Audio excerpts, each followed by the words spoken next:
Järgmisel aastal on nii, et nii mõnigi asi saab olema teisiti. Ilmselt muutub targemaks koroonaviirus, tulles välja ühe uute tüvedega. Aga mitte sellest ei tahtnud ma teile rääkida, vaid sellest, mis ootab ettevõtte finantstiime ees järgnevatel aastatel.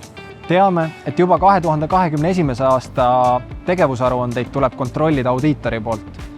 Samuti kõik börsiettevõtted peavad koostama juhtkonna tasustamisaruandeid ning koostama oma majandusaasta aruannete kirjed masinloetavas XBRL formaadis.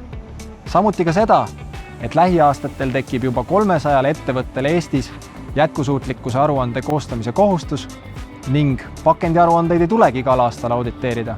Neist ning paljudest teistest teemadest räägivad oma ala spetsialistid lähemalt juba PwC konverentsil.